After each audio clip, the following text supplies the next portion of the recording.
Hello friends, welcome to Rashtram institute YouTube channel. ಇವತ್ತಿನ ರಾಷ್ಟ್ರಂ ಫೋಕಸ್ನಲ್ಲಿ ಪ್ರಮುಖವಾದಂತಹ current affairs ಟಾಪಿಕ್ಸ್ಗಳನ್ನು discuss ಮಾಡೋಣ. ಈ ನೋಟ್ಸ್ಗಳನ್ನು ಡೈರೆಕ್ಟಾಗಿ ರಾಷ್ಟ್ರಂ ಇನ್ಸ್ಟಿಟ್ಯೂಟ್ ಟೆಲಿಗ್ರಾಮ್ ಚಾನಲ್ ಮೂಲಕ ನೀವು PDF ನೋಟ್ಸ್ಗಳನ್ನು ಡೌನ್ಲೋಡ್ ಮಾಡಿಕೊಂಡು ಫಾಸ್ಟಾಗಿ ಈ ಕರೆಂಟ್ ಅಫೇರ್ಸ್ ಟಾಪಿಕ್ಸ್ಗಳನ್ನು ರಿವೈಸ್ ಮಾಡ್ಕೋಬೋದು. ಡಿಸ್ಕ್ರಿಪ್ಷನ್ ಬಾಕ್ಸ್ನಲ್ಲಿ ಚಾನಲ್ನ ಲಿಂಕನ್ನು ನೀಡಲಾಗಿದೆ. ಡಿಸ್ಕಷನ್ ಪ್ರಾರಂಭ ಮಾಡೋದಕ್ಕಿಂತ ಮುಂಚೆ ಒಂದು ಇಂಪಾರ್ಟೆಂಟ್ ಆದಂತಹ ಅನೌನ್ಸ್ಮೆಂಟ್ ಏನು ಅಂತಂದರೆ, KS ಎಕ್ಸಾಮ್ಸ್ಗಳಿಗೆ ಪ್ರಿಪೇರ್ ಆಗ್ತಾ ಇರುವಂತಹ ಎಲ್ಲ ಆಸ್ಪಿರೆಂಟ್ಸ್ಗಳಿಗೆ ಅನುಕೂಲ ಆಗುವಂತೆ ರಾಷ್ಟ್ರಂ ಇನ್ಸ್ಟಿಟ್ಯೂಟ್ ಧಾರವಾಡನಲ್ಲಿ ಹೊಸ KS ಪ್ರಿಲಿಮ್ಸ್ ಕಮ್ಸ್ ಮೇನ್ಸ್ ಬ್ಯಾಚಸ್ಗಳನ್ನು ಪ್ರಾರಂಭ ಮಾಡಲಾಗ್ತಾ ಇದೆ.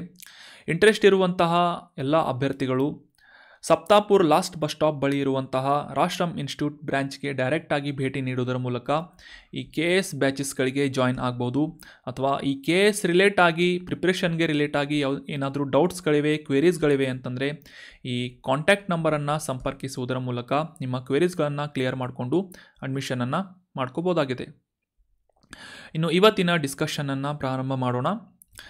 ಕಳೆದ ಸೆಷನ್ನಲ್ಲಿ ಕೇಳಲಾದಂತಹ ಪ್ರಶ್ನೆಯ ಸರಿಯಾದ ಉತ್ತರ ಏನು ಅಂತ ಮೊದಲಿಗೆ ತಿಳಿದುಕೊಳ್ಳೋದಾದರೆ, ಈ ಗಾಂಧಿನಗರ್ ಡಿಕ್ಲೇರೇಷನ್ ಈ ಕೆಳಗಿನ ಯಾವ ವಿಷಯಕ್ಕೆ ಸಂಬಂಧಿಸಿದೆ ಅಂತ ಪ್ರಶ್ನೆಯನ್ನು ಕೇಳಲಾಗಿದೆ. ಗಾಂಧಿನಗರ್ ಘೋಷಣೆ ಅಥವಾ Gandhinagar declaration is related to which of the below subject ಅಂತ ಪ್ರಶ್ನೆ ಇದೆ. ಆಪ್ಷನ್ಸ್ಗಳಲ್ಲಿ ಈ ಆಗ್ನೇಯ ಏಷ್ಯಾ ಪ್ರದೇಶದಲ್ಲಿ ಆರ್ಥಿಕ ಸಹಕಾರಕ್ಕೆ, ಆಪ್ಷನ್ 2 ಜಗತ್ತಿನಲ್ಲಿ ಶಾಂತಿಯುತ ಬೆಳವಣಿಗೆಗೆ, ಆಪ್ಷನ್ 3 ಆಗ್ನೇಯ ಏಷ್ಯಾ ಪ್ರದೇಶದಲ್ಲಿ TB ಅಥವಾ ಕ್ಷಯ ರೋಗವನ್ನು ಕೊನೆಗೊಳಿಸಲು, ಅಥವಾ ಆಪ್ಷನ್ 4 ಮೇಲಿನ ಎಲ್ಲವೂ ಅಂತ ನೀಡಲಾಗಿದೆ. ಸೊ ಸರಿಯಾದ ಉತ್ತರ ಏನು ಅಂತಂದರೆ ಆಪ್ಷನ್ 3. ಈ ಸೌತ್ ಈಸ್ಟರ್ನ್ ಏಷ್ಯಾ ಪ್ರದೇಶದಲ್ಲಿ ಟ್ಯೂಬರ್ಕ್ಯುಲೋಸಿಸ್ ಅಥವಾ ಕ್ಷಯ ರೋಗವನ್ನು ಕೊನೆಗೊಳಿಸುವಂತಹ ಒಂದು ಉದ್ದೇಶದಿಂದ ಈ ವರ್ಲ್ಡ್ ಹೆಲ್ತ್ ಆರ್ಗನೈಸೇಷನ್ನ ನೇತೃತ್ವದಲ್ಲಿ ಸದಸ್ಯ ರಾಷ್ಟ್ರಗಳಿಂದ ಈ ಗಾಂಧಿನಗರ್ ಡಿಕ್ಲೇರೇಷನನ್ನು ಅಂಗೀಕಾರ ಮಾಡಲಾಗುತ್ತೆ.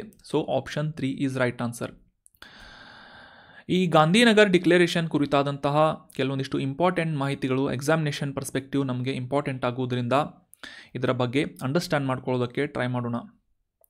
ಕಳೆದ ವರ್ಷ ಗುಜರಾತಿನ ಗಾಂಧಿನಗರದಲ್ಲಿ ವರ್ಲ್ಡ್ ಹೆಲ್ತ್ ಆರ್ಗನೈಸೇಷನ್ನಿಂದ 2 ದಿನಗಳ ಸಭೆಯನ್ನು ಆಯೋಜನೆ ಮಾಡಲಾಗಿತ್ತು.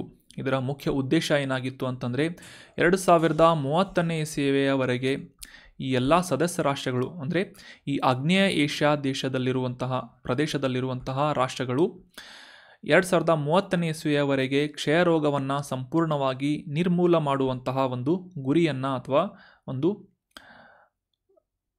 ಅಫರ್ಮೇಷನನ್ನು ಹೊಂದಿವೆ ಅಂತ ಇಲ್ಲಿ ಅಬ್ಸರ್ವ್ ಮಾಡಬೇಕು. ಸೊ ಈ ಒಂದು ಗುರಿಯನ್ನು ತಲುಪುವಂತಹ ನಿಟ್ಟಿನಲ್ಲಿ ಪ್ರಯತ್ನಗಳನ್ನು ಮತ್ತಷ್ಟು ವೇಗಗೊಳಿಸುವಂತಹ ನಿಟ್ಟಿನಲ್ಲಿ ಬದ್ಧತೆಯನ್ನು ಸಾರುವಂತಹ ಒಂದು ಘೋಷಣೆ ಗಾಂಧಿನಗರ್ ಘೋಷಣೆ ಅಂತ ನಾವೆಲ್ಲ ಅಂಡರ್ಸ್ಟ್ಯಾಂಡ್ ಮಾಡ್ಕೋಬೇಕು. ಗಾಂಧಿನಗರ್ ಡಿಕ್ಲೇರೇಷನ್ ಅಂತ ಇದನ್ನು ಗುರುತಿಸ್ತಾರೆ. ಕಳೆದ ವರ್ಷ ಗುಜರಾತಿನ ಗಾಂಧಿನಗರದಲ್ಲಿ ಸಭೆಯನ್ನು ಆಯೋಜನೆ ಮಾಡಲಾಗಿತ್ತು. ಇದೇ ಒಂದು ಕಾರಣಕ್ಕಾಗಿ ಈ ಒಂದು ಅಂಗೀಕಾರ ಮಾಡಲಾದಂತಹ ಒಂದು ಡಿಕ್ಲೇರೇಷನನ್ನು ಗಾಂಧಿನಗರ್ ಡಿಕ್ಲೇರೇಷನ್ ಅಂತ ಗುರುತಿಸಲಾಗುತ್ತೆ. ನಮಗೆಲ್ಲ ಗೊತ್ತಿರುವ ಹಾಗೆ ಈ 17 ಪ್ರಮುಖವಾದಂತಹ ಸಸ್ಟೈನೇಬಲ್ ಡೆವಲಪ್ಮೆಂಟ್ ಗೋಲ್ಸ್ ಅಥವಾ ಸುಸ್ಥಿರ ಅಭಿವೃದ್ಧಿ ಗುರಿಗಳು. ಈ 17 ಗುರಿಗಳಲ್ಲಿ ಸುಮಾರು 169 ಸಬ್ ಟಾರ್ಗೆಟ್ಸ್ಗಳನ್ನು ಕೂಡ ಸೂಚಿಸಲಾಗುತ್ತೆ. ಸಬ್ ಟಾರ್ಗೆಟ್ಸ್ ಅಥವಾ ಉಪಗುರಿಗಳನ್ನು ಕೂಡ ಗುರುತಿಸಲಾಗುತ್ತೆ. 17 ಗುರಿಗಳಲ್ಲಿ ಇರುವಂಥ 169 ಸಬ್ ಟಾರ್ಗೆಟ್ಸ್ಗಳನ್ನು ಕೂಡ ಗುರುತಿಸಲಾಗುತ್ತೆ. ಯುನೈಟೆಡ್ ನೇಷನ್ ಆರ್ಗನೈಸೇಷನ್ನಿಂದ 2015ರಲ್ಲಿ ಈ 17 ಸಸ್ಟೈನೇಬಲ್ ಡೆವಲಪ್ಮೆಂಟ್ ಗೋಲ್ಸ್ಗಳನ್ನು ಗುರುತು ಮಾಡಲಾಗಿತ್ತು. ಇದರಲ್ಲಿ 3ನೇ ಪ್ರಮುಖವಾದಂತಹ ಗುರಿ ಏನು ಅಂತಂದರೆ good health and well being ಅಂತ.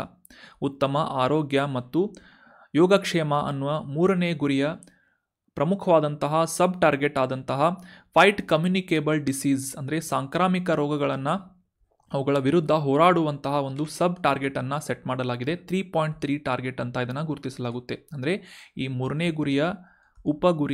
ಉಪಗುರಿ ಯಾವುದು ಅಂತಂದರೆ ಈ ಸಾಂಕ್ರಾಮಿಕ ರೋಗಗಳ ವಿರುದ್ಧ ಹೋರಾಟ ಮಾಡುವಂತಹ ಒಂದು ಪ್ರಮುಖ ಗುರಿ ಆಗಿದೆ ಅಂತ ನಾವಿಲ್ಲಿ ಅಬ್ಸರ್ವ್ ಮಾಡಬೇಕು. ಸೊ ಈ ವರ್ಲ್ಡ್ ಹೆಲ್ತ್ ಆರ್ಗನೈಸೇಷನ್ ಅಥವಾ ವಿಶ್ವ ಆರೋಗ್ಯ ಸಂಸ್ಥೆಯ ಮೂಲಕ ಅದರ ನೇತೃತ್ವದಲ್ಲಿ ಒಂದು ಲೀಡರ್ಶಿಪ್ಪನ್ನು ಕೈಗೊಳ್ಳುವುದರ ಮೂಲಕ ಈ ಎಲ್ಲ ಸದಸ್ಯ ರಾಷ್ಟ್ರಗಳಿಗೆ ಒಂದು ಟೆಕ್ನಿಕಲ್ ಸಪೋರ್ಟನ್ನು ಮತ್ತು ಈ ಅವಶ್ಯಕ ಇರುವಂತಹ ಸಂಶೋಧನೆ ಮತ್ತು ನಾವೀನ್ಯತೆಯನ್ನು ಒದಗಿಸುವುದರ ಮೂಲಕ ಈ ಆಗ್ನೇಯ ಏಷ್ಯಾ ಪ್ರದೇಶದಲ್ಲಿ ಟ್ಯೂಬರ್ಕ್ಯುಲೋಸಿಸ್ ಅಥವಾ ಕ್ಷಯರೋಗವನ್ನು ನಿರ್ಮೂಲ ಮಾಡುವಂತಹ ಒಂದು ಪ್ರಾಧಾನ್ಯವಾದಂತಹ ಕಾರ್ಯಕ್ರಮವನ್ನು ಅಥವಾ ಹೆಚ್ಚಿನ ಪ್ರಯಾರಿಟಿಯನ್ನು ಹೊಂದಿದಂತಹ ಕಾರ್ಯಕ್ರಮವನ್ನು ನಡೆಸಲಾಗ್ತಾ ಇದೆ. So under the target of 3.3 ಅಂತ ನಾವಿಲ್ಲಿ ಅಬ್ಸರ್ವ್ ಮಾಡಬೇಕು. ಅಷ್ಟೇ ಅಲ್ಲದೆ ಈ ಸಸ್ಟೈನೇಬಲ್ ಡೆವಲಪ್ಮೆಂಟ್ ಗೋಲ್ಸ್ನ ಸಬ್ ಟಾರ್ಗೆಟ್ 3.3 ಅಡಿಯಲ್ಲಿ 3.3 ಇದರ ಅಡಿಯಲ್ಲಿ ಈ ಏಡ್ಸ್ ಆಗಿರಬಹುದು, ಟ್ಯೂಬರ್ಕ್ಯುಲೋಸಿಸ್, ಮಲೇರಿಯಾ ಮತ್ತು ನೆಗ್ಲೆಕ್ಟೆಡ್ ಟ್ರಾಪಿಕಲ್ ಡಿಸೀಸಸ್ ಅಂತ ಕರಿತೇವೆ, ಉಷ್ಣವಲಯದ ಅಲಕ್ಷ್ಯ ಮಾಡಲಾದಂತಹ ರೋಗಗಳು, ಈ ಹೆಪಟೈಟಿಸ್ ಆಗಿರಬಹುದು, ಕಲುಷಿತ ನೀರಿನಿಂದ ಹರಡುವಂತಹ ಸಾಂಕ್ರಾಮಿಕ ರೋಗಗಳು, ಈ ರೀತಿಯಾದಂತಹ ಪ್ರಮುಖ ಸಾಂಕ್ರಾಮಿಕ ರೋಗಗಳನ್ನು ನಿರ್ಮೂಲ ಮಾಡುವಂತಹ ಗುರಿಯನ್ನು ಈ ಸಬ್ ಟಾರ್ಗೆಟ್ 3.3 ಹೊಂದಿದೆ ಅಂತ ನಾವಿಲ್ಲಿ ಅಬ್ಸರ್ವ್ ಮಾಡಬೇಕು. ಈ ಪಾಯಿಂಟನ್ನು ನೋಟ್ ಮಾಡಿಟ್ಕೊಳ್ಳಿ. ಸಸ್ಟೈನೇಬಲ್ ಡೆವಲಪ್ಮೆಂಟ್ ಗೋಲಿಗೆ ಸಂಬಂಧಪಟ್ಟಂತೆ ಸಾಂಕ್ರಾಮಿಕ ರೋಗಗಳನ್ನು ನಿರ್ಮೂಲ ಮಾಡುವಂತಹ ಒಂದು ಪ್ರಮುಖ ಸಬ್ ಟಾರ್ಗೆಟ್ ಯಾವುದು ಅಂತಂದರೆ 3.3 ಅಂತ ನಾವಿಲ್ಲಿ ಅಬ್ಸರ್ವ್ ಮಾಡ್ಬೋದು. ಮೂರನೇ ಗುರಿ ಯಾವುದು? ಆರೋಗ್ಯ ಮತ್ತು ಯೋಗಕ್ಷೇಮ ಅಂತ ನಾವೆಲ್ಲ ಅಂಡರ್ಸ್ಟ್ಯಾಂಡ್ ಮಾಡ್ಕೊಂಡ್ವಿ. ಸೊ ಆ ಒಂದು ಅಂಬ್ರೆಲಾ ಟಾರ್ಗೆಟ್ನ ಅಥವಾ ಗೋಲ್ನ ಅಡಿಯಲ್ಲಿ 3.3 ಸಬ್ ಟಾರ್ಗೆಟ್ ಏನು ಅಂತಂದರೆ ಕಮ್ಯುನಿಕೇಬಲ್ ಡಿಸೀಸ್ನ ವಿರುದ್ಧ ಹೋರಾಡುವಂತಹ ಒಂದು ಗುರಿ ಆಗಿದೆ. ಸೊ ಈ ಸ್ಪೆಸಿಫಿಕ್ ಆಗಿ TBಯನ್ನು ನಿರ್ಮೂಲ ಮಾಡುವಂತಹ ಒಂದು ಪ್ರಮುಖ ಪ್ರಾಧಾನ್ಯತೆಯನ್ನು ಪ್ರಯಾರಿಟಿಯನ್ನು ಸೆಟ್ ಮಾಡುವಂತಹ ನಿಟ್ಟಿನಲ್ಲಿ ಗುಜರಾತಿನ ಗಾಂಧಿನಗರದಲ್ಲಿ ಒಂದು ಘೋಷಣೆಯನ್ನು ಮಾಡಲಾಗಿದೆ. ಸೊ ಅದು ಗಾಂಧಿನಗರ್ ಘೋಷಣೆ ಅಥವಾ ಗಾಂಧಿನಗರ್ ಡಿಕ್ಲರೇಷನ್ ಅಂತ ಗುರುತಿಸಿಕೊಳ್ಳುತ್ತೆ. ಸೊ ಆಗ್ನೇಯ ಏಷ್ಯಾ ಪ್ರದೇಶದಲ್ಲಿ TBಯನ್ನು ಕೊನೆಗೊಳಿಸಲು ಅಂತ ಕಮೆಂಟ್ ಮಾಡಿದಂತಹ ಎಲ್ಲ ಸ್ಟೂಡೆಂಟ್ಸ್ಗಳಿಗೂ ಕೂಡ ಕಾಂಗ್ರ್ಯಾಚುಲೇಷನ್ಸ್. ಡಿಸ್ಕಷನ್ನಲ್ಲಿ ಭಾಗವಹಿಸೋಕ್ಕೆ ಟ್ರೈ ಮಾಡಿ. ಇದರಿಂದ ನಿಮ್ಮ ಒಂದು ಕಾಂಪಿಟೆನ್ಸಿ ಇಂಪ್ರೂವ್ ಆಗುವುದಷ್ಟೇ ಅಲ್ಲದೆ ನಾಲೆಜ್ ಕೂಡ ಇಂಪ್ರೂವ್ ಆಗುತ್ತೆ ಅಂತ ಹೇಳ್ತಾ ಇವತ್ತಿನ ಪ್ರಶ್ನೆ ಏನು ಅಂತ ನೋಡೋಣ. ಆನ್ಸರ್ ಮಾಡೋದಕ್ಕೆ ಟ್ರೈ ಮಾಡಬೇಕು. ಈ ಕೆಳಗಿನ ಯಾವ ಒಂದು ಟ್ಯಾಕ್ಸನ್ನು ಅಥವಾ ತೆರಿಗೆಯನ್ನು ಭಾರತದಲ್ಲಿ ಡೈರೆಕ್ಟ್ ಟ್ಯಾಕ್ಸ್ ಪಟ್ಟಿಯಲ್ಲಿ ಇನ್ಕ್ಲೂಡ್ ಮಾಡಲಾಗಿಲ್ಲ ಅಂತ ಗುರುತಿಸಬೇಕಾಗಿದೆ. Which of the below is not the direct tax ಅಂತ ಗುರುತಿಸಿ ಕಮೆಂಟ್ ಬಾಕ್ಸ್ನಲ್ಲಿ ಕಮೆಂಟ್ ಮಾಡಬೇಕು. ಆಪ್ಷನ್ಸ್ಗಳನ್ನು ನೋಡೋದಾದರೆ ಆದಾಯ ತೆರಿಗೆ ಅಥವಾ ಇನ್ಕಮ್ ಟ್ಯಾಕ್ಸ್, ಆಪ್ಷನ್ 2 ಆಸ್ತಿ ತೆರಿಗೆ ಅಥವಾ property tax, option 3 sales tax ಅಥವಾ ಮಾರಾಟ ತೆರಿಗೆ, ಆಪ್ಷನ್ 4 ಕಾರ್ಪೊರೇಟ್ ತೆರಿಗೆ ಅಥವಾ ಕಾರ್ಪೊರೇಟ್ ಟ್ಯಾಕ್ಸ್ ಅಂತ ಇದೆ. ಸೊ ಇವುಗಳಲ್ಲಿ ಡೈರೆಕ್ಟ್ ಟ್ಯಾಕ್ಸ್ ಯಾವುದು ಅಲ್ಲ ಅಂತ ಗುರುತಿಸಿ ಕಮೆಂಟ್ ಬಾಕ್ಸ್ನಲ್ಲಿ ಕಮೆಂಟ್ ಮಾಡಿ. ಮುಂದಿನ ಸೆಷನ್ನಲ್ಲಿ ಈ ಡೈರೆಕ್ಟ್ ಟ್ಯಾಕ್ಸ್ ಕುರಿತಾದಂತಹ ಡೀಟೇಲ್ ಮಾಹಿತಿಗಳನ್ನು ಅಂಡರ್ಸ್ಟ್ಯಾಂಡ್ ಮಾಡ್ಕೋಣ. ಇನ್ನು ಇವತ್ತಿನ ಮುಂದಿನ ಆರ್ಟಿಕಲ್ ಏನು ಅಂತ ಅಂಡರ್ಸ್ಟ್ಯಾಂಡ್ ಮಾಡ್ಕೊಳ್ಳೋದಾದರೆ, ಇತ್ತೀಚೆಗೆ KS prelims ಎಕ್ಸಾಮ್ನಲ್ಲಿ lion tailed macaque ಅಥವಾ ಸಿಂಹ ಬಾಲದ ಈ ಒಂದು ಮಕಾಕ್ ಅನ್ನುವ ಕೋತಿ ಪ್ರಜಾತಿಯ ಪ್ರಾಣಿಯ ಬಗ್ಗೆ ಪ್ರಶ್ನೆಯನ್ನು ಕೇಳಲಾಗಿತ್ತು. ಸೊ ಆ ಪ್ರಶ್ನೆ ಏನು ಅಂತ ಕೂಡ ರಿವಿಷನ್ ಸೆಷನ್ನಲ್ಲಿ ಕ್ಲಿಯರಾಗಿ ಅಂಡರ್ಸ್ಟ್ಯಾಂಡ್ ಮಾಡ್ಕೋಣ. ಅದಕ್ಕಿಂತ ಮುಂಚೆ ಈ ಸಿಂಹ ಬಾಲದ ಮಕಾಕ್ ಇತ್ತೀಚೆಗೆ ನ್ಯೂಸ್ನಲ್ಲಿ ಯಾಕೆ ಇದೆ ಅಂತ ಅಂಡರ್ಸ್ಟ್ಯಾಂಡ್ ಮಾಡ್ಕೊಳ್ಳೋದಾದರೆ, ಅಳಿವಿನಂಚಿನಲ್ಲಿರುವಂತಹ ಮತ್ತು ಭಾರತಕ್ಕೆ ಸ್ಥಳೀಯವಾದಂತಹ ಈ ಸಿಂಹ ಬಾಲದ ಮಕಾಕ್ ಕರ್ನಾಟಕದ ಮೈಸೂರಿನ ಈ ಹೊರವಲಯದಲ್ಲಿರುವಂತಹ ಕುರ್ಗಳ್ಳಿಯ ಈ Chamundi rescue and wild life rehabilitation centre, ಕನ್ನಡದಲ್ಲಿ ಚಾಮುಂಡಿ ಪಾರುಗಾಣಿಕಾ ಮತ್ತು ಕಾಡು ಪ್ರಾಣಿಗಳ ಪುನರ್ವಸತಿ ಕೇಂದ್ರದಲ್ಲಿ ಈ ಲಯನ್ ಟೇಲ್ಡ್ ಮಕಾಕ್ ಒಂದು ಚಿಕ್ಕ ಮರಿಗೆ ಜನ್ಮವನ್ನು ನೀಡಿದೆ ಅಂತ ಈ ಲಯನ್ ಟೇಲ್ಡ್ ಮಕಾಕ್ ನ್ಯೂಸ್ನಲ್ಲಿ ಬಂದಿತ್ತು. ಸೊ ಎನ್ವೈರ್ಮೆಂಟ್ ರಿಲೇಟ್ ಆಗಿ ಈ ಪ್ರಾಣಿಗಳ ಸುದ್ದಿಯಲ್ಲಿರುವಂತಹ ಪ್ರಾಣಿಗಳ ಬಗ್ಗೆ ನಾವೆಲ್ಲ ಅವೇರ್ ಆಗಿರುವುದು ಇಂಪಾರ್ಟೆಂಟ್ ಆಗುತ್ತೆ. ಅದರಲ್ಲೂ ಕೂಡ ಈ ಅಳಿವಿನಂಚಿನಲ್ಲಿರುವಂತಹ ಪ್ರಾಣಿ ಮತ್ತು ಪಕ್ಷಿ ಪ್ರಭೇದಗಳ ಬಗ್ಗೆ ಎಕ್ಸಾಮ್ನಲ್ಲಿ ಪ್ರಶ್ನೆಗಳನ್ನು ಕೇಳುವಂತಹ ಸಾಧ್ಯತೆ ಕೂಡ ಜಾಸ್ತಿ ಇರುತ್ತೆ. ನಮಗೆಲ್ಲ ಗೊತ್ತಿರುವ ಹಾಗೆ ಈ ಕಳೆದ ಒಂದು ಕ್ಯಾನ್ಸಲ್ ಆದಂತಹ KS ಪ್ರಿಲಿಮ್ಸ್ ಎಕ್ಸಾಮಿನೇಷನ್ನಲ್ಲಿ ಈ ಗ್ರೇಟ್ ಇಂಡಿಯನ್ ಬಸ್ಟರ್ಡ್ ಬಗ್ಗೆ ಕೇಳಿದರು, ಪಕ್ಷಿಯ ಬಗ್ಗೆ ಕೇಳಿದರು. ಅದೇ ರೀತಿಯಾಗಿ ಇಬ್ಕಾ ಅನ್ನುವ ಇಂಟರ್ನ್ಯಾಷನಲ್ ಬಿಗ್ ಕ್ಯಾಟ್ ಅಲಯನ್ಸ್ ಬಗ್ಗೆ ಕೇಳಿದರು. ಅದೇ ರೀತಿಯಾಗಿ ಲಯನ್ ಟೇಲ್ಡ್ ಮಕಾಕ್ ಬಗ್ಗೆ ಕೇಳಿದರು. ಸೊ ಹೀಗಾಗಿ ಅಳಿವಿನಂಚಿನಲ್ಲಿರುವಂತಹ ಪ್ರಾಣಿ ಮತ್ತು ಪಕ್ಷಿ ಪ್ರಭೇದಗಳ ಬಗ್ಗೆ ನಾವೆಲ್ಲ ಅವೇರ್ ಆಗೋದು ಇಂಪಾರ್ಟೆಂಟ್ ಆಗಿರೋದ್ರಿಂದ ಈಗ ಸದ್ಯಕ್ಕೆ ಸಿಂಹ ಬಾಲದ ಮಕಾಕ್ ಕುರಿತಾದಂತಹ ಮಾಹಿತಿಗಳನ್ನು ಅಂಡರ್ಸ್ಟ್ಯಾಂಡ್ ಮಾಡ್ಕೋಣ. ಈ ಇಮೇಜ್ನಲ್ಲಿ ನೀವೆಲ್ಲ ಅಬ್ಸರ್ವ್ ಮಾಡೋದರ ಪ್ರಕಾರ ಸಿಂಹದಂತೆ ಗಡ್ಡಗಳನ್ನು ಹೊಂದಿರುವಂತಹ, ಬೂದು ಬಣ್ಣದ ಗಡ್ಡಗಳನ್ನು ಹೊಂದಿರುವಂತಹ ಮತ್ತು ಈ ಸಿಂಹದ ಬಾಲದಂತೆ ಕಾಣುವಂತಹ ಒಂದು ಬಾಲವನ್ನು ಹೊಂದಿರುವಂತಹ ಈ ಓಲ್ಡ್ ವರ್ಲ್ಡ್ ಮಂಕಿ ಅಥವಾ ಹಳೆಯ ಪ್ರಪಂಚದ ಕೋತಿಗೆ ಲಯನ್ ಟೇಲ್ಡ್ ಮಕಾಕ್ ಅಂತ ಗುರುತಿಸಲಾಗುತ್ತೆ. ಇಮೇಜ್ನಲ್ಲೇ ಹೆಸರಿನಲ್ಲೇ ಸೂಚಿಸುವ ಹಾಗೆ ಸಿಂಹದ ಬಾಲದಂತೆ ಕಾಣುವಂತಹ ಬಾಲವನ್ನು ಹೊಂದಿರುವುದಕ್ಕೆ ಕಾರಣಕ್ಕಾಗಿ ಇದನ್ನು ಸಿಂಹಬಾಲದ ಮಕಾಕ್ ಅಂತ ಗುರುತಿಸಲಾಗುತ್ತೆ. ಇನ್ನು ಈ ಓಲ್ಡ್ ವರ್ಲ್ಡ್ ಮಂಕಿ ಅಂತ ಗುರುತಿಸೋದಕ್ಕೆ ಕಾರಣ ಏನು ಅಂತಂದರೆ, ಮುಖ್ಯವಾಗಿ ಈ ಏಷ್ಯಾ, ಯುರೋಪ್ ಮತ್ತು ಆಫ್ರಿಕಾ ಖಂಡದಲ್ಲಿ ಸ್ಥಳೀಯವಾಗಿರುವಂತಹ ಸಾಕಷ್ಟು ಪ್ರಾಚೀನವಾಗಿ ತಮ್ಮ ಒಂದು ಅಸ್ತಿತ್ವವನ್ನು ಉಳಿಸಿಕೊಂಡು ಬಂದಿರುವಂತಹ ಪ್ರಾಣಿಗಳನ್ನು ಹಳೆಯ ಪ್ರಪಂಚದ ಪ್ರಾಣಿಗಳು ಅಥವಾ ಓಲ್ಡ್ ವರ್ಲ್ಡ್ ಆ್ಯನಿಮಲ್ಸ್ ಅಂತ ಗುರುತಿಸಲಾಗುತ್ತೆ. ಸೊ ಅದೇ ರೀತಿಯಾಗಿ ಈಗ ಸುದ್ದಿಯಲ್ಲಿರುವಂತಹ ಈ ಸಿಂಹಬಾಲದ ಮೊಕಾಕ್ ಕೂಡ ಒಂದು ಓಲ್ಡ್ ವರ್ಲ್ಡ್ ಮಂಕಿ ಅಂತ ನಾವು ಅಂಡರ್ಸ್ಟ್ಯಾಂಡ್ ಮಾಡ್ಕೋಬೇಕು. ಇದನ್ನು ಸೈಂಟಿಫಿಕ್ ಆಗಿ ಮಕಾಕಾ ಸೈಲೆನಸ್ ಅಂತ ಗುರುತಿಸಲಾಗುತ್ತೆ. ಇದರ ಇನ್ನೊಂದು ವೈಶಿಷ್ಟ್ಯತೆ ಏನು ಅಂತ ಅಬ್ಸರ್ವ್ ಮಾಡೋದಾದರೆ, ಈ ಕಾಡುಗಳಲ್ಲಿ ಅಥವಾ ಅರಣ್ಯ ಪ್ರದೇಶಗಳಲ್ಲಿ ತಮ್ಮ ಅಸ್ತಿತ್ವವನ್ನು ಸೂಚಿಸುವಂತಹ ನಿಟ್ಟಿನಲ್ಲಿ ಸಾಕಷ್ಟು ವಿವಿಧ 17 ಪ್ರಕಾರದ ಧ್ವನಿಗಳ ಮೂಲಕ ತನ್ನ ಅಸ್ತಿತ್ವವನ್ನು ಸೂಚನೆ ನೀಡುವಂತಹ ಒಂದು ಪ್ರಾಣಿ ಲಯನ್ ಟೇಲ್ಡ್ ಮಕಾಕ್ ಅಂತ ಇದನ್ನು ಗುರುತಿಸಲಾಗುತ್ತೆ. ಇದರಲ್ಲಿ ಮುಖ್ಯವಾಗಿ ಗಂಡು ಲಯನ್ ಟೇಲ್ಡ್ ಮಕಾಕ್ ಏನಿದೆ, ಸುಮಾರು ತನ್ನ ಗಡಿಯನ್ನು ಗುರುತಿಸುವಂತಹ ಒಂದು ಉದ್ದೇಶದಿಂದ 17 ಪ್ರಕಾರಗಳ ಕೂಗು ಹಾಕುವುದರಿಂದ ಅಥವಾ ಕರೆಗಳನ್ನು ಸೂಚನೆಗಳನ್ನು ನೀಡುವುದರ ಮೂಲಕ ಈ ಸಂವಹನವನ್ನು ನಡೆಸುವಂತಹ ಒಂದು ಪ್ರಮುಖ ಪ್ರಾಣಿ ಲಯನ್ ಟೇಲ್ಡ್ ಮಕಾಕ್ ಅಂತ ನಾವೆಲ್ಲ ಅಬ್ಸರ್ವ್ ಮಾಡ್ಬೋದು. ಆಗಲೇ ತಿಳಿಸಿದ ಹಾಗೆ ಭಾರತಕ್ಕೆ ಸ್ಥಳೀಯವಾಗಿರುವಂತಹ ಈ ಸಿಂಹಬಾಲದ ಮಕಾಕ್ ಕರ್ನಾಟಕ, ಕೇರಳ, ತಮಿಳುನಾಡಿನ ಈ ಪಶ್ಚಿಮ ಘಟ್ಟಗಳ ಮಳೆಕಾಡುಗಳಲ್ಲಿ ಹೆಚ್ಚಿನ ಅಸ್ತಿತ್ವವನ್ನು ಹೊಂದಿದೆ ಅಂತ ನಾವಿಲ್ಲಿ ಅಬ್ಸರ್ವ್ ಮಾಡಬೇಕಾಗುತ್ತೆ. ಇನ್ನು ಆಬ್ವಿಯಸ್ಲಿ ಇತ್ತೀಚಿನ ದಿನಗಳಲ್ಲಿ ಈ ಪಶ್ಚಿಮ ಘಟ್ಟಗಳಲ್ಲಿನ ಮಳೆಕಾಡುಗಳನ್ನು ಅಥವಾ ರೇನ್ ಫಾರೆಸ್ಟನ್ನು ನಿರ್ನಾಮ ಮಾಡ್ತಾ ಇರುವುದು ಈ ಸಿಂಹಬಾಲದ ಮಕಾಕ್ ಇದರ ಅಸ್ತಿತ್ವವನ್ನು ನಾಶ ಮಾಡುವಂತಹ ನಿಟ್ಟಿನಲ್ಲಿ ಪ್ರಮುಖವಾದಂತಹ ಒಂದು ಕಾಂಟ್ರಿಬ್ಯೂಷನನ್ನು ನೀಡ್ತಾ ಇದೆ. ಇದರ ಜನಸಂಖ್ಯೆ ಅಥವಾ ಇದರ ಸಂಖ್ಯೆ ಪ್ರಮಾಣ ಕಡಿಮೆ ಆಗುವುದಕ್ಕೆ ಪ್ರಮುಖ ಕಾರಣ ಏನು ಅಂತಂದರೆ, ಇತ್ತೀಚಿನ ದಿನಗಳಲ್ಲಿ ಈ ಪಶ್ಚಿಮ ಘಟ್ಟಗಳ ರೇನ್ ಫಾರೆಸ್ಟ್ ಆವಾಸ ಸ್ಥಾನವನ್ನು ನಾಶ ಮಾಡ್ತಾ ಇರುವುದು ಒಂದು ಪ್ರಮುಖ ಕಾರಣ ಆಗಿದೆ ಅಂತ ನಾವಿಲ್ಲಿ ಅಬ್ಸರ್ವ್ ಮಾಡಬೇಕು.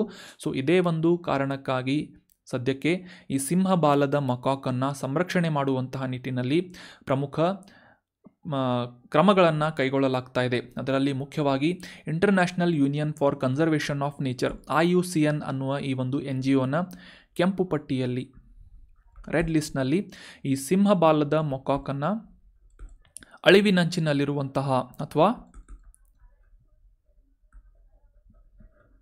ಎಂಡೇಂಜರ್ಡ್ ಅನ್ನುವ ಸ್ಪೀಸೀಸ್ ಆಗಿ ಗುರುತಿಸಲಾಗುತ್ತೆ, ಪ್ರಭೇದ ಅಂತ ಗುರುತಿಸಲಾಗುತ್ತೆ. ಇನ್ನು ಈ ಸೈಟ್ಸ್ನ ಅಪೆಂಡಿಕ್ಸ್ 1ರಲ್ಲಿ ಮತ್ತು 1972ನೇ ಇಸವಿಯ ವನ್ಯಜೀವಿ ಸಂರಕ್ಷಣಾ ಕಾಯ್ದೆಯ ಶೆಡ್ಯೂಲ್ 1ನೇ ಪಟ್ಟಿಯಲ್ಲಿ ಅತಿ ಹೆಚ್ಚಿನ ಪ್ರಮಾಣದ ಸಂರಕ್ಷಣೆಯನ್ನು ಈ ಸಿಂಹಬಾಲದ ಮೊಕಾಕಿಗೆ ನೀಡಲಾಗಿದೆ. ಸಪೋಸ್ ಏನಾದರೂ ಈ ಲಯನ್ ಟೇಲ್ಡ್ ಮೊಕಾಕನ್ನು ಬೇಟೆಯಾಡುವಂತಹ ಯಾವುದೇ ಒಂದು ಕ್ರಮಗಳನ್ನು ಅಥವಾ ಯಾವುದೇ ಒಂದು ಆ್ಯಕ್ಟನ್ನು ಕೈಗೊಂಡಿದ್ದು ಕಂಡುಬಂದರೆ ಅವರಿಗೆ ಕಠಿಣವಾದಂತಹ ಶಿಕ್ಷೆಯನ್ನು ವಿಧಿಸುವಂತಹ ಪ್ರಾವಧಾನವನ್ನು ಈ ಶೆಡ್ಯೂಲ್ 1ರಲ್ಲಿ ಇನ್ಕ್ಲೂಡ್ ಮಾಡಲಾದಂತಹ ಪ್ರಾಣಿಗಳ ಒಂದು ಬೇಟೆಗೆ ನೀಡಲಾಗಿದೆ ಅಂತ ನಾವೆಲ್ಲ ಅಬ್ಸರ್ವ್ ಮಾಡ್ಬೋದು. ಸೊ ಇತ್ತೀಚೆಗೆ ಈ ಲಯನ್ ಟೇಲ್ಡ್ ಮೊಕಾಕ್ ಕುರಿತಾದಂತಹ ಪ್ರಶ್ನೆಯನ್ನು KS ಪ್ರಿಲಿಮ್ಸ್ನಲ್ಲಿ ಕೇಳಿದ್ರು ಅಂತ ಹೇಳಿದೆ. ಸೊ ಅದನ್ನು ರಿವಿಷನ್ ಸೆಷನಲ್ಲಿ ಕ್ಲಿಯರಾಗಿ ಅಂಡರ್ಸ್ಟ್ಯಾಂಡ್ ಮಾಡ್ಕೋಣ. ಇನ್ನು ಮುಂದಿನ ಆರ್ಟಿಕಲ್ ಏನು ಅಂತ ಅಬ್ಸರ್ವ್ ಮಾಡೋದಾದರೆ, ನಿನ್ನೆ ನಾವು ಈ ತಪತಿ ನದಿ ಬಗ್ಗೆ ಡೀಟೇಲ್ ಆಗಿ ಡಿಸ್ಕಸ್ ಮಾಡಿದ್ವಿ. ಅದೇ ರೀತಿಯಾಗಿ ಇತ್ತೀಚೆಗೆ ಈ ಸುವರ್ಣರೇಖಾ ಅನ್ನುವ ಇನ್ನೊಂದು ನದಿ ನ್ಯೂಸ್ನಲ್ಲಿತ್ತು. ಯಾಕೆ ಇತ್ತು ಅಂತ ನ್ಯೂಸನ್ನು ಅಂಡರ್ಸ್ಟ್ಯಾಂಡ್ ಮಾಡ್ಕೊಳ್ಳೋದಾದರೆ, ಪಶ್ಚಿಮ ಬಂಗಾಳದ ಮೂಲಕ ಹರಿಯುವಂತಹ ಈ ಸುವರ್ಣರೇಖಾ ಅನ್ನುವ ಹೆಸರಿನ ನದಿಯಲ್ಲಿ ಇತ್ತೀಚೆಗೆ ಒಂದು ಪೈಥಾನ್ ಅಥವಾ ಹೆಬ್ಬಾವನ್ನು ಸಂರಕ್ಷಣೆ ಮಾಡಿ ಬಿಡುಗಡೆ ಮಾಡಲಾಯಿತು ಸುರಕ್ಷಿತ ಪ್ರದೇಶಕ್ಕೆ ಅಂತ ನ್ಯೂಸ್ನಲ್ಲಿ ಪಬ್ಲಿಷ್ ಆಗಿತ್ತು. ಇಮೇಜ್ನಲ್ಲಿ ಕಾಣ್ತಾ ಇರುವಂತಹ ಈ ಒಂದು ಸರ್ಪದ ಪ್ರಜಾತಿಗೆ ಪೈಥಾನ್ ಅಥವಾ ಹೆಬ್ಬಾವು ಅಂತ ಗುರುತಿಸಲಾಗುತ್ತೆ. ಸೊ ಈ ಒಂದು ಪ್ರಾಣಿಯನ್ನು ರಕ್ಷಣೆ ಮಾಡಿ, ಉರಗವನ್ನು ರಕ್ಷಣೆ ಮಾಡಿ ಸುರಕ್ಷಿತ ಪ್ರದೇಶಕ್ಕೆ ಸ್ಥಳಾಂತರಿಸಲಾಯಿತು ಅಂತ ನ್ಯೂಸ್ನಲ್ಲಿ ಪಬ್ಲಿಷ್ ಆಗಿತ್ತು. ಸೊ ಹೀಗಾಗಿ ನ್ಯೂಸ್ನಲ್ಲಿರುವಂತಹ ಈ ಸುವರ್ಣರೇಖಾ ನದಿ ಕುರಿತಾಗಿ ನಾವು ಅಂಡರ್ಸ್ಟ್ಯಾಂಡ್ ಮಾಡ್ಕೊಳ್ಳೋದು ಎಕ್ಸಾಮಿನೇಷನ್ ಪರ್ಸ್ಪೆಕ್ಟಿವ್ ಸಾಕಷ್ಟು ಇಂಪಾರ್ಟೆಂಟ್ ಆಗುತ್ತೆ.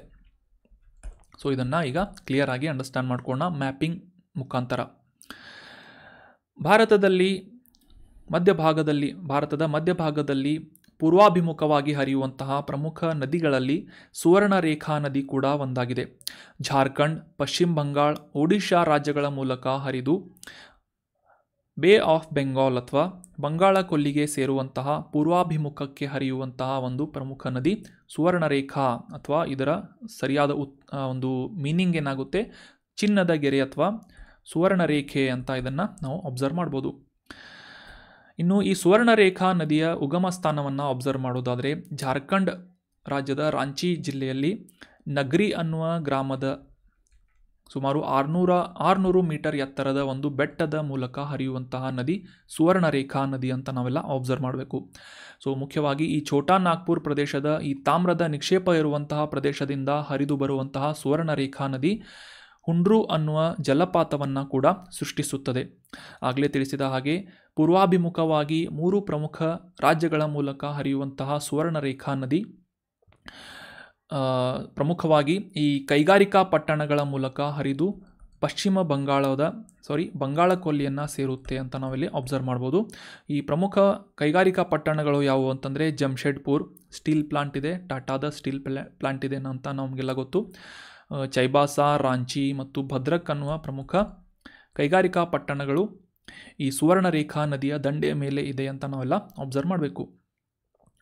ಮುಂದೆ ಈ ಒಡಿಶಾದ ಕಿರ್ತಾನಿಯಾ ಅನ್ನುವ ಬಂದರಿನ ಸಮೀಪದಲ್ಲಿ ಬಂಗಾಳ ಕೊಲ್ಲಿಯನ್ನು ಸೇರುವಂತಹ ನದಿ ಸುವರ್ಣರೇಖಾ ನದಿ ಆಗಿದೆ.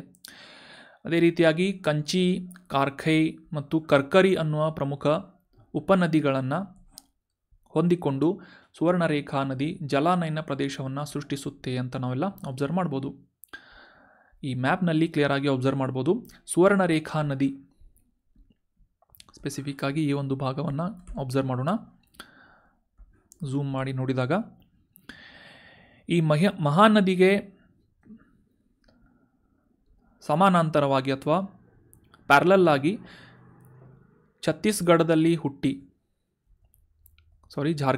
ಹುಟ್ಟಿ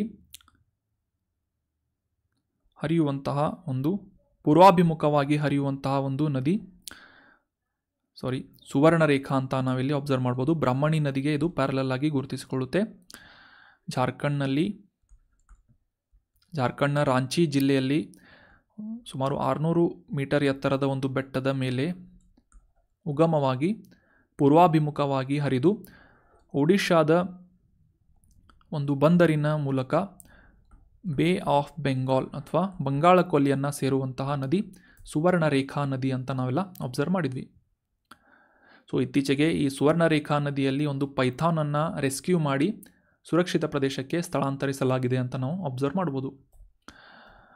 ಇನ್ನು ಮುಂದಿನ ಆರ್ಟಿಕಲ್ ಸೆಕ್ಯುರಿಟಿಗೆ ರಿಲೇಟ್ ಆದಂತಹ ಒಂದು ಇಂಪಾರ್ಟೆಂಟ್ ಆರ್ಟಿಕಲ್ ಆಗಿದ್ದು, ಭಾರತ ಮತ್ತು ಒಮನ್ ದೇಶದ ಸೈನ್ಯದ ಪಡೆಗಳ ನಡುವೆ 5ನೇ ಆವೃತ್ತಿಯ ಅಲ್ ನಜಾ ಅನ್ನುವ ಈ ಯುದ್ಧ ವ್ಯಾಯಾಮವನ್ನು ಕಂಡಕ್ಟ್ ಮಾಡಲಾಗ್ತಾ ಇದೆ ಅಂತ ನ್ಯೂಸ್ನಲ್ಲಿ ಪಬ್ಲಿಷ್ ಆಗಿತ್ತು. ಈ ಭಾರತ ಮತ್ತು ಒಮಾನ್ ದೇಶಗಳ ಮಿಲಿಟರಿಗಳ ನಡುವೆ ಒಂದು ಪರಸ್ಪರ ಇಂಟರ್ ಆಪರೇಬಿಲಿಟಿಯನ್ನು ಇಂಪ್ರೂವ್ ಮಾಡುವಂತಹ ನಿಟ್ಟಿನಲ್ಲಿ ಕಮ್ಯುನಿಕೇಷನನ್ನು ಹೆಚ್ಚಿನ ಒಂದು ಪ್ರಮಾಣದಲ್ಲಿ ಇನ್ಕ್ರೀಸ್ ಮಾಡುವಂತಹ ನಿಟ್ಟಿನಲ್ಲಿ ಇದೇ ಸೆಪ್ಟೆಂಬರ್ 13ನೇ ತಾರೀಕಿನಿಂದ 26ನೇ ತಾರೀಕಿನವರೆಗೆ ಅಲ್ ನಜಾ ಅನ್ನುವ ಈ ಯುದ್ಧ ವ್ಯಾಯಾಮವನ್ನು ಕಂಡಕ್ಟ್ ಮಾಡಲಾಗ್ತಾ ಇದೆ. ಇದು ಈ 2015ನೇ ಇಸ್ವಿಯಿಂದ ದ್ವೈವಾರ್ಷಿಕವಾಗಿ ಬೈಆ್ಯನಿಯಲ್ ಆಗಿ ಕಂಡಕ್ಟ್ ಆಗ್ತಾ ಇರುವಂತಹ ಒಂದು ಅಲ್ ನಜಾ ಅನ್ನುವ ಯುದ್ಧ ವ್ಯಾಯಾಮ ಆಗಿದೆ ಅಂತ ನಾವೆಲ್ಲ ಅಬ್ಸರ್ವ್ ಮಾಡಬೇಕು. ಸೊ ಒಮಾನ್ ದೇಶದ ಈ ಸಲಾಲಾನಲ್ಲಿರುವಂತಹ ರಬ್ಕೂಟ್ ಅನ್ನುವ ಈ ಟ್ರೈನಿಂಗ್ ಸೆಂಟರ್ನಲ್ಲಿ ಅಥವಾ ಟ್ರೈನಿಂಗ್ ಪ್ರದೇಶದಲ್ಲಿ ಅಲ್ ನಜಾ ಅನ್ನುವ ಈ ಯುದ್ಧ ವ್ಯಾಯಾಮದ 5ನೇ ಆವೃತ್ತಿಯನ್ನು ಕಂಡಕ್ಟ್ ಮಾಡಲಾಗ್ತಾ ಇದೆ ಅಂತ ನಾವೆಲ್ಲ ಅಬ್ಸರ್ವ್ ಮಾಡಬೇಕಾಗುತ್ತೆ. ಇನ್ನು ಕಳೆದ ಒಂದು ಆವೃತ್ತಿಯನ್ನು ಅಲ್ ನಜಾ ಯುದ್ಧ ವ್ಯಾಯಾಮದ ಆವೃತ್ತಿಯನ್ನು ರಾಜಸ್ಥಾನದ ಮಹಾಜನ್ ಪ್ರದೇಶದಲ್ಲಿ ಕಂಡಕ್ಟ್ ಮಾಡಲಾಗಿತ್ತು. ಮುಖ್ಯವಾಗಿ ಈ 60 ಭಾರತದ ಪದಾತಿ ದಳದ ಸಿಬ್ಬಂದಿಯನ್ನು ಈ ಅಲ್ ನಜಾ ಯುದ್ಧ ವ್ಯಾಯಾಮದಲ್ಲಿ ಭಾಗವಹಿಸುವಂತೆ ಡೆಪ್ಲಾಯ್ ಮಾಡಲಾಗಿದೆ ಅಂತ ನಾವೆಲ್ಲ ಅಬ್ಸರ್ವ್ ಮಾಡಬೇಕು. ಅಷ್ಟೇ ಅಲ್ಲದೆ ಯಾಂತ್ರೀಕೃತವಾದಂತಹ ವೆಪನೈಸ್ಡ್ ಆದಂತಹ ಈ ಬಟಾಲಿಯನನ್ನು ಡೆಪ್ಲಾಯ್ ಮಾಡಲಾಗಿದೆ. ಇನ್ನು ಈ ಅಲ್ ನಜಾ ಯುದ್ಧ ವ್ಯಾಯಾಮ ಯಾವ ಒಂದು ಪ್ರಮುಖ ಚಾರ್ಟರ್ ಅಥವಾ ಕಾಂಪ್ಲಯನ್ಸಸ್ಗಳಿಗೆ ಒಂದು ಫಾಲೋ ಮಾಡುತ್ತೆ ಅಂತ ಅಬ್ಸರ್ವ್ ಮಾಡೋದಾದರೆ, ಯುನೈಟೆಡ್ ನೇಷನ್ನ 7ನೇ ಅಧ್ಯಾಯದ ಒಂದು ಚಾರ್ಟರ್ನ ಅಡಿಯಲ್ಲಿ ಭಯೋತ್ಪಾದನಾ ನಿಗ್ರಹಕ್ಕೆ ಸಂಬಂಧಿಸಿದಂತಹ ಪ್ರಮುಖ ಕಾರ್ಯಾಚರಣೆಗಳನ್ನು ಡ್ರಿಲ್ಸ್ಗಳನ್ನು ಕಂಡಕ್ಟ್ ಮಾಡುವಂತಹ ಒಂದು ಉದ್ದೇಶವನ್ನು ಅಲ್ ನಜಾ ಯುದ್ಧ ವ್ಯಾಯಾಮದಲ್ಲಿ ಒಮನ್ ದೇಶ ಮತ್ತು ಈ ಭಾರತದ ಸೇನಾ ತುಕಡಿಗಳು ಭಾಗವಹಿಸಿ ಡ್ರಿಲ್ಸ್ಗಳನ್ನು ಕಂಡಕ್ಟ್ ಮಾಡ್ತಾ ಇವೆ. ಇದರಲ್ಲಿ ಮುಖ್ಯವಾಗಿ ಮರುಭೂಮಿ ಪರಿಸರದಲ್ಲಿ ಯಾವ ರೀತಿಯಾದಂತಹ ಕಾರ್ಯಾಚರಣೆಗಳಿಗೆ ಒಂದು ರಿಸಲ್ಟನ್ನು ಅಥವಾ ಒಂದು ಕಂಡಕ್ಟ್ ಮಾಡಬೇಕು ಅಂತ ಈ ಅಲ್ ನಜಾ ವ್ಯಾಯಾಮದಲ್ಲಿ ಡ್ರಿಲ್ಸ್ಗಳನ್ನು ಕಂಡಕ್ಟ್ ಮಾಡಲಾಗುತ್ತೆ.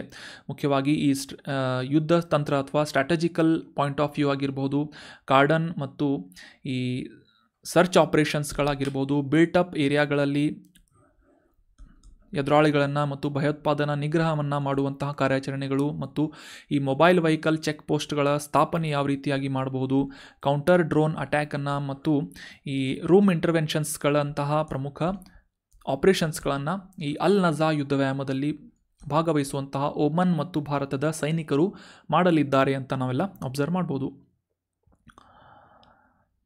ಸೊ ಅಲ್ ನಜಾ ವ್ಯಾಯಾಮ which is conducted between India and Oman. So that was all about today's discussion friends. ಈಗ ಡಿಸ್ಕಸ್ ಮಾಡಲಾದಂಥ ಆರ್ಟಿಕಲ್ಸ್ಗಳಿಗೆ ರೆಲೆವೆಂಟ್ ಆದಂತಹ ಕೆಲವೊಂದಿಷ್ಟು ಇಂಪಾರ್ಟೆಂಟ್ ಪ್ರಶ್ನೆಗಳನ್ನು ರಿವೈಸ್ ಮಾಡೋದಕ್ಕೆ ಟ್ರೈ ಮಾಡೋಣ. ಮೊದಲನೇ ರಿವಿಷನ್ ಪ್ರಶ್ನೆ ಏನು ಅಂತಂದರೆ, ಸುವರ್ಣರೇಖಾ ನದಿ ಭಾರತದ ಯಾವ ರಾಜ್ಯದ ಮೂಲಕ ಹಾದು ಹೋಗುತ್ತೆ ಅಂತ ಪ್ರಶ್ನೆ ಇದೆ. Option A Bihar, Paschim Bangal, Odisha. Option B, answer ಇಲ್ಲೇ ಕೊಟ್ಬಿಟ್ಟಿನಿ ಆದರೂ ಕೂಡ ಮತ್ತೊಮ್ಮೆ ಅಬ್ಸರ್ವ್ ಮಾಡೋಣ. ಆಪ್ಷನ್ ಬಿ ಜಾರ್ಖಂಡ್, ಪಶ್ಚಿಮ ಬಂಗಾಳ, ಒಡಿಶಾ. ಆಪ್ಷನ್ ಸಿ ಜಾರ್ಖಂಡ್, ಬಿಹಾರ್ ಮತ್ತು ಅಸ್ಸಾಂ. ಆಪ್ಷನ್ ಡಿ ಜಾರ್ಖಂಡ್, ಒಡಿಶಾ ಮತ್ತು ಆಂಧ್ರ ಪ್ರದೇಶ ಅಂತ ಇದೆ. ಸೊ ಸರಿಯಾದ ಉತ್ತರ ಆಪ್ಷನ್ ಬಿ. ಜಾರ್ಖಂಡ್, ಪಶ್ಚಿಮ ಬಂಗಾಳ ಮತ್ತು ಒಡಿಶಾ ರಾಜ್ಯಗಳ ನಡುವೆ ಸುವರ್ಣರೇಖಾ ನದಿ ಹರಿದು ಹೋಗುತ್ತೆ ಅಂತ ನಾವೆಲ್ಲ ಅಬ್ಸರ್ವ್ ಮಾಡ್ಬೋದು. ಜಾರ್ಖಂಡ್ ಮೂಲಕ ಹರಿದು ಪಶ್ಚಿಮ ಬಂಗಾಳ ಮತ್ತು ಒಡಿಶಾದ ಮೂಲಕ ಹರಿದು ಬಂಗಾಳ ಕೊಲ್ಲಿಯನ್ನು ಸೇರುವಂತಹ ಬೇ ಆಫ್ ಬೆಂಗಾಲನ್ನು ಸೇರುವಂತಹ ಒಂದು ಪ್ರಮುಖ ನದಿ ಸುವರ್ಣರೇಖಾ ನದಿ ಆಗಿದೆ. ಸುವರ್ಣರೇಖಾ ನದಿ ಯಾವ ಜಲರಾಶಿಗೆ ಸೇರುತ್ತೆ ಅಂತಂದರೆ ಬಂಗಾಳ ಕೊಲ್ಲಿ ಇಸ್ ರೈಟ್ ಆನ್ಸರ್. ಮುಂದಿನ ರಿವಿಷನ್ ಪ್ರಶ್ನೆ, ಅಲ್ ನಜಾ ಅನ್ನುವ ಯುದ್ಧ ವ್ಯಾಯಾಮ ಭಾರತದ, ಸೊ ಇದರ ಆನ್ಸರ್ ಕೂಡ ನೀಡಿದ್ದೇನೆ. ಅಲ್ ನಜಾ ಯುದ್ಧ ವ್ಯಾಯಾಮ ಯಾವ ಎರಡು ದೇಶಗಳ ನಡುವೆ ಕಂಡಕ್ಟ್ ಮಾಡುವಂತಹ ಒಂದು ಜಂಟಿ ಮಿಲಿಟರಿ ವ್ಯಾಯಾಮ ಆಗಿದೆ ಅಂತ ಇದೆ. ಸೊ ಸರಿಯಾದ ಉತ್ತರ ಆಪ್ಷನ್ ಬಿ, ಭಾರತ ಮತ್ತು ಒಮನ್. 5ನೇ ಆವೃತ್ತಿಯ ಅಲ್ ನಜಾ ಯುದ್ಧ ವ್ಯಾಯಾಮವನ್ನು ಭಾರತ ಮತ್ತು ಒಮಾನ್ ದೇಶಗಳ ನಡುವೆ ನಡೆಯುವಂತಹ ದ್ವೈವಾರ್ಷಿಕವಾಗಿ ನಡೆಯುವಂತಹ ಯುದ್ಧ ವ್ಯಾಯಾಮ. ಇತ್ತೀಚೆಗೆ ಒಮಾನ್ ದೇಶದ ಸಲಾಲಾ ರಬ್ಕೂಟ್ ಅನ್ನುವ ತರಬೇತಿ ಪ್ರದೇಶದಲ್ಲಿ ಆಯೋಜನೆಗೊಂಡಿದೆ ಅಂತ ನಾವು ಅಬ್ಸರ್ವ್ ಮಾಡಿದ್ವಿ. 2015ನೇ ಇಸ್ವಿಯಿಂದ ಬೈಎನಿಯಲ್ ಅಥವಾ ದ್ವೈವಾರ್ಷಿಕವಾಗಿ ಈ ಅಲ್ ನಜಾ ಯುದ್ಧ ವ್ಯಾಯಾಮವನ್ನು ಭಾರತ ಮತ್ತು ಒಮಾನ್ ದೇಶದ ಸೈನಿಕರ ತುಕಡಿಗಳು ಭಾಗವಹಿಸುವುದರ ಮೂಲಕ ನಡೆಸ್ತಾ ಇವೆ, ಕಂಡಕ್ಟ್ ಮಾಡ್ತಾ ಇವೆ ಅಂತ ಅಬ್ಸರ್ವ್ ಮಾಡ್ಬೋದು. ಸೊ ಇದು 5ನೇ ಆವೃತ್ತಿಯ ಈ ಅಲ್ ನಜಾ ವ್ಯಾಯಾಮ ಆಗಿದೆ. ಮುಂದಿನ ಪ್ರಶ್ನೆ, ಥ್ಯಾಂಕ್ ಗಾಡ್ ಪ್ರಶ್ನೆಗೆ ಆನ್ಸರ್ ನೀಡಿಲ್ಲ. ಸಿಂಹಬಾಲದ ಮಕಾಕ್ ಇದರ IUCN ಸಂರಕ್ಷಣಾ ಸ್ಥಿತಿ ಏನು ಅಂತ ಗುರುತಿಸಬೇಕಾಗಿದೆ. ಇಮೇಜ್ನಲ್ಲಿ ಕಾಣ್ತಾ ಇರುವಂತಹ ಲಯನ್ ಟೇಲ್ಡ್ ಮಕಾಕ್ ಇದರ IUCN ರೆಡ್ ಲಿಸ್ಟ್ನಲ್ಲಿ ಯಾವ ಪಟ್ಟಿಯಲ್ಲಿ ಇನ್ಕ್ಲೂಡ್ ಮಾಡಲಾಗಿದೆ ಅಂತ ಗುರುತಿಸಬೇಕು. ಆಪ್ಷನ್ ಎ ದುರ್ಬಲ ಅಥವಾ ವಲ್ನರೇಬಲ್. ಆಪ್ಷನ್ ಬಿ ಅಳಿವಿನಂಚಿನಲ್ಲಿರುವಂತಹ ಅಥವಾ ಎಂಡೇಂಜರ್ಡ್ ಸ್ಪೀಸೀಸ್. ಆಪ್ಷನ್ ಸಿ ತೀವ್ರವಾಗಿ ಅಪಾಯ ಅಥವಾ ಕ್ರಿಟಿಕಲಿ ಎಂಡೇಂಜರ್ಡ್. ಆಪ್ಷನ್ ಡಿ ಕನಿಷ್ಠ ಕಾಳಜಿ ಅಥವಾ ಲೀಸ್ಟ್ ಕನ್ಸರ್ನ್ ಅಂತ ಇದೆ. ಸೊ ಸರಿಯಾದ ಉತ್ತರ ಆಪ್ಷನ್ ಬಿ. ಅಳಿವಿನಂಚಿನಲ್ಲಿರುವಂತಹ ಸಿಂಹಬಾಲದ ಮಕಾಕನ್ನು ಎಂಡೇಂಜರ್ಡ್ ಸ್ಪೀಸೀಸ್ನ ಪಟ್ಟಿಯಲ್ಲಿ IUCN ಪಟ್ಟಿಯಲ್ಲಿ ಇನ್ಕ್ಲೂಡ್ ಮಾಡಲಾಗಿದೆ ಅನ್ನೋದು ಸರಿಯಾದಂಥ ಆನ್ಸರ್ ಆಗುತ್ತೆ. Option B is right answer.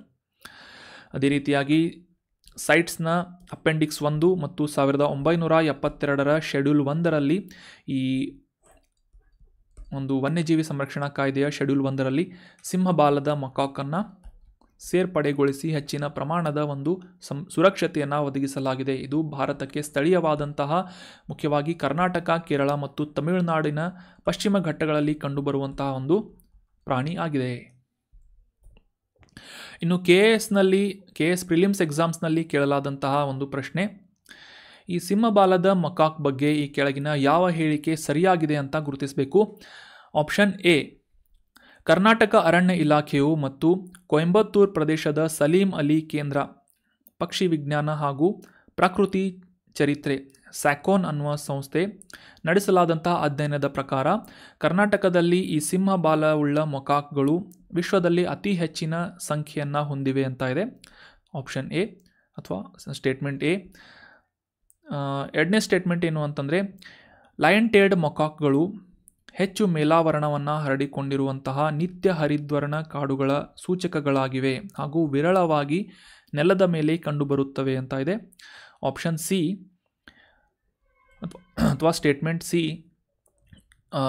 ಈ ಒಂದು ಮೇಲೆ ತಿಳಿಸಲಾದಂತಹ ಅಧ್ಯಯನವು ವಿಶಿಷ್ಟವಾಗಿ ಶಿವಮೊಗ್ಗ ವೃತ್ತದ ಮೇಲೆ ಕೇಂದ್ರೀಕರಿಸಿ ಶರಾವತಿ ಕಣಿವೆಯ ಅಭಯಾರಣ್ಯದಲ್ಲಿ ನಡೆಸಲಾಗಿದೆ ಅಂತ ಇದೆ ಆಪ್ಷನ್ ಡಿ. ಇದು ದಕ್ಷಿಣ ಭಾರತದ ಪಶ್ಚಿಮ ಘಟ್ಟಗಳ ಪ್ರದೇಶಗಳಲ್ಲಿ ಕಂಡುಬರುವಂತಹ ಅಳಿವಿನಂಚಿನಲ್ಲಿರುವಂತಹ ಒಂದು ಪಕ್ಷಿ ಪ್ರಭೇದವಾಗಿದೆ ಅಂತ ಇದೆ. Excuse me. ಸೊ ಆಬ್ವಿಯಸ್ಲಿ ಪಕ್ಷಿ ಅಲ್ಲ ಅಂತ ನಿಮಗೆಲ್ಲ ಗೊತ್ತಾಗುತ್ತೆ, ಯಾಕಂದರೆ ಬಾಲ ಇದೆ ಅಂತ ಇಲ್ಲೇ ಅಬ್ಸರ್ವ್ ಮಾಡ್ಬೋದು ನಾವು, ಬಾಲ ಉಳ್ಳ ಮೊಕಾಕ್ ಅಂತ. Option D is eliminated. So option D eliminate ಆಗೋದ್ರಿಂದ, ಸ್ಟೇಟ್ಮೆಂಟ್ ಡಿ ಎಲಿಮಿನೇಟ್ ಆಗೋದ್ರಿಂದ ಆಪ್ಷನ್ 4 ಮತ್ತು ಡಿ ಆಪ್ಷನನ್ನು, ಡಿ ಸ್ಟೇಟ್ಮೆಂಟನ್ನು ಹೊಂದಿರುವಂಥ ಎರಡನೇ ಆಪ್ಷನ್ ಕೂಡ ಎಲಿಮಿನೇಟ್ ಆಗುತ್ತೆ. ಉಳಿದಂಥ ಆಪ್ಷನ್ ಎ ಮತ್ತು ಆಪ್ಷನ್ 3 ಅನ್ನು ಅಬ್ಸರ್ವ್ ಮಾಡೋಣ ಕರೆಕ್ಟಾಗಿ. ಸೊ ಸ್ಯಾಕೋನ್ ಅನ್ನುವ ಸಂಸ್ಥೆಯ ಮೂಲಕ ಇತ್ತೀಚೆಗೆ ಈ ಸಿಂಹ ಬಾಲದ ಮಕಾಕ್ ಕುರಿತಾದಂತಹ ಒಂದು ಸ್ಟಡಿ ಅಥವಾ ಅಧ್ಯಯನವನ್ನು ಕಂಡಕ್ಟ್ ಮಾಡಲಾಗಿತ್ತು ಅಂತ ಇಂಡಿಯನ್ ಎಕ್ಸ್‌ಪ್ರೆಸ್ನಲ್ಲಿ ನ್ಯೂಸ್ ಪಬ್ಲಿಷ್ ಆಗಿತ್ತು. Salim Ali centre for ornithology and natural history, SACON ಅನ್ನುವ ಸಂಸ್ಥೆ ಮತ್ತು ಭಾರತದ ಈ ಫಾರೆಸ್ಟ್ ಡಿಪಾರ್ಟ್ಮೆಂಟ್ನಿಂದ ಈ ಒಂದು ಅಧ್ಯಯನವನ್ನು ನಡೆಸಲಾಗಿತ್ತು. ಇದರ ಪ್ರಕಾರ ಇದು ಮುಖ್ಯವಾಗಿ ಉತ್ತರ ಕನ್ನಡ ಜಿಲ್ಲೆ ಮತ್ತು ಶಿವಮೊಗ್ಗ ಪ್ರದೇಶದಲ್ಲಿ, ಶಿರಸಿ ಹೊನ್ನಾವರ ಅಂತಂದರೆ ಉತ್ತರ ಕನ್ನಡ ಜಿಲ್ಲೆ ಆಗುತ್ತೆ, ಶಿವಮೊಗ್ಗ ಜಿಲ್ಲೆ ಮತ್ತು Sharavathi valley wildlife sanctuary ಅಭಯಾರಣ್ಯದಲ್ಲಿ ಇದನ್ನು, ಈ ಒಂದು ಅಧ್ಯಯನವನ್ನು ಕಂಡಕ್ಟ್ ಮಾಡಲಾಗಿತ್ತು ಈ ಎರಡು ಪ್ರಮುಖ ಸಂಸ್ಥೆಗಳ ಸಹಭಾಗಿತ್ವದಿಂದ. ಅದೇ ರೀತಿಯಾಗಿ ಇದರ ಪ್ರಕಾರ ಶಿವಮೊಗ್ಗ ವೃತ್ತದ ಮೇಲೆ ಇದನ್ನು ಕೇಂದ್ರೀಕರಿಸಲಾಗಿತ್ತು. ಆಪ್ಷನ್ ಸಿ ರೈಟ್ ಆಗುತ್ತೆ. ಆಪ್ಷನ್ ಸಿ ಎರಡು ಕಡೆ ಇಲ್ಲ. So option 1 is right answer. ಮತ್ತು ಇವು ನಿತ್ಯ ಹರಿದ್ವರ್ಣ ಕಾಡುಗಳ ಸೂಚಕಗಳಾಗಿವೆ. ಯಾವ ರೀತಿ ಸೂಚಕಗಳಾಗಿವೆ ಅಂತ ನಾವು ಡೀಟೇಲ್ ಆಗಿ ಅಂಡರ್ಸ್ಟ್ಯಾಂಡ್ ಮಾಡ್ಕೊಂಡ್ವಿ. ಯಾಕಂದರೆ ಈ ಅರಣ್ಯ ಪ್ರದೇಶದಲ್ಲಿ ಹೆಚ್ಚಿನ ಈ ಮಳೆ ಕಾಡುಗಳು ಅಥವಾ ನಿತ್ಯ ಹರಿದ್ವರ್ಣ ಪ್ರದೇಶದಲ್ಲಿ ಹೆಚ್ಚಾಗಿ ಈ ಪಶ್ಚಿಮ ಘಟ್ಟಗಳಲ್ಲಿ ಸಿಂಹಪಾಲದ ಮಕಾಕ್ಗಳು ಕಂಡುಬರುವುದರಿಂದ ಮಳೆ ಕಾಡುಗಳ ನಾಶ ಹೊಂದುತ್ತಿರುವುದರ ಕಾರಣಕ್ಕಾಗಿ ಇವುಗಳ ಅಸ್ತಿತ್ವವು ಕೂಡ ಸಾಕಷ್ಟು ಅಪಾಯದಲ್ಲಿವೆ ಅಂತ ನಾವೆಲ್ಲ ಡೀಟೇಲ್ ಆಗಿ ಅಂಡರ್ಸ್ಟ್ಯಾಂಡ್ ಮಾಡ್ಕೊಂಡ್ವಿ. So that was all about today's discussion friends. ಡಿಸ್ಕಷನ್ನಲ್ಲಿ ಭಾಗವಹಿಸೋದಕ್ಕೆ ಎಲ್ಲರಿಗೂ ಥ್ಯಾಂಕ್ ಯು ಸೋ ಮಚ್. ನಿಮ್ಮ ಕಂಟೆಂಟನ್ನು ಎಲ್ಲ ಸ್ಟೂಡೆಂಟ್ಸ್ಗಳಿಗೂ ಶೇರ್ ಮಾಡಿ, ಎಲ್ಲ ಆಸ್ಪಿರೆಂಟ್ಸ್ಗಳಿಗೂ ಶೇರ್ ಮಾಡಿ. ಏನಾದರೂ ಡೌಟ್ಸ್ ಇದ್ದರೆ ಕಮೆಂಟ್ ಬಾಕ್ಸ್ನಲ್ಲಿ ಕಮೆಂಟ್ ಮಾಡಿ. ಚಾನಲನ್ನು ಸಬ್ಸ್ಕ್ರೈಬ್ ಮಾಡಿಲ್ಲ ಅಂದರೆ ಸಬ್ಸ್ಕ್ರೈಬ್ ಮಾಡಿ. Have a nice day.